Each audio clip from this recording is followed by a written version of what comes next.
From garden solutions के YouTube channel में आप सबको वेलकम। आज जो हमारी वीडियो है वो चेरी टोमेटोज़ उगाने के हवाले से है। मोस्टली लोगों का ये सवाल होता है कि एक प्लांट से क्या हमारी नीड पूरी हो सकती है, तो ये सबसे बड़ा है कि आप उससे कितनी यील्ड ले रहे हैं।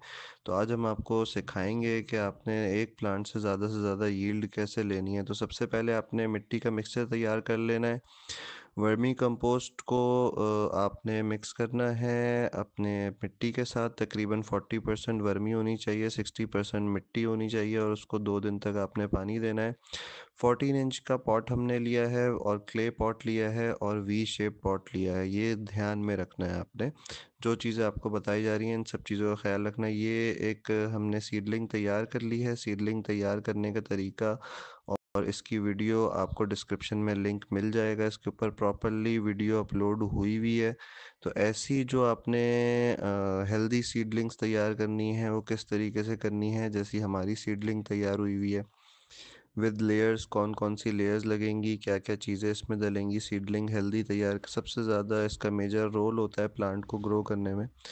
तो उसके बाद हमने इसका जैसे एक प्लांट अब हम निकालेंगे जड़ के साथ। ये जिस तरीके से मैंने निकाला है उसी तरीके से आपने निकाला है कि जो मेन जड़ है वो टूटनी नहीं चाहिए। सीडलिंग भी इस तरीके से लगाएं कि आप उसको बाद में निकाल सकें। तो बीच में तकरीबन इतना गड्ढा करके कि आपने सीडलिंग की जो जड़ है वो प्रॉपरली आ जाए, उसको लगा दीजिए। लगाने के बाद इसको आपने पानी दे देना है। तो सबसे बड़ा जो मसला है टोमेटो प्लांट्स का या फिर चेरी टोमेटो प्लांट्स का, वो है कि लीफ माइनर फ़ौरन आ जाता है। लीव्स पे जो बीमारी होती है वाइट वाइट कलर की, वो आना शुरू हो जाती है। उसका सबसे अच्छा बचने का तरीका है कि एक तो खाद उल्टी सीधी आपने नहीं डालनी है। देखें आप हमारे लीव्स के एक लीफ के ऊपर भी लीफ माइनर आपको नज़र नहीं आएगा, जबकि ये फ्रूटिंग पे आना शुरू हो गया है। विद इन अ मंथ, ये 1 मंथ के बाद की आपको वीडियो दिखा रहे हैं कि इसके ऊपर फ्रूट आना शुरू होगा और एक लीफ पे भी लीफ माइनर नहीं है। इसमें हमने अभी तक कोई केमिकल इस्तेमाल नहीं किया है। और ऑल्सो इसमें ये सिर्फ वर्मी कंपोस्ट की वजह से, वर्मी कंपोस्ट की वजह से कम अटैक होता है। 1 महीने बाद जब ये इतना बड़ा हो जाए कि ये गिरने लगे और इसके ऊपर फ्रूटिंग शुरू हो रही हो, तो इस पे आपने तकरीबन 2.5 से 3 फीट का जो बांस है वो लगा देना है। उसको जगह जगह से बांध देना है ताकि ये जो फ्रूटिंग के वज़न की वजह से प्लांट आपका डैमेज ना हो या गिरे ना इधर उधर, और प्रॉपर शेप में रहे। और उसी की वजह से आपकी जो फ्रूटिंग है वो भी बढ़ेगी, और लीफ माइनर कम है इस वजह से भी आपकी फ्रूटिंग बढ़ेगी। और 1 से 2 महीने तक आप लगातार एक प्लांट से चेरी टोमेटोज़ आप हार्वेस्ट कर सकते हैं रोज़ की बुनियाद पे। इतने एक प्लांट चेरी टोमेटोज़ देता है। अभी हम आपको दिखाएंगे जो इसकी यील्ड आई है, ये देखें। ये तकरीबन आपको प्लांट लगाने के 2.5 महीने बाद की आपको वीडियो दिखा रहे हैं।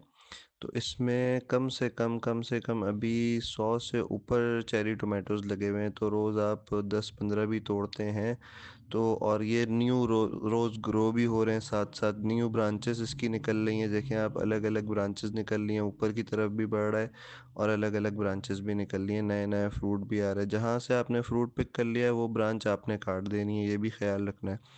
तो रोज़ के रोज़ आपके अच्छे खासे चेरी टोमेटोज़ राइप होते जाएंगे, तो वो आपने निकालते जाने हैं। और ये सारी चीज़ों का ख्याल रखना है और इसको इस तरीके से आपने हार्वेस्ट करना है।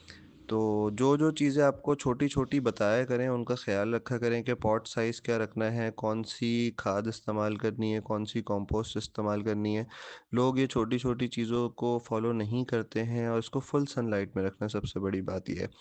तो इन छोटी चीज़ों को फॉलो करेंगे तो इंशाल्लाह आपके प्लांट्स भी इसी तरीके से हेल्दी रहेंगे जिस तरीके से हमारे हैं।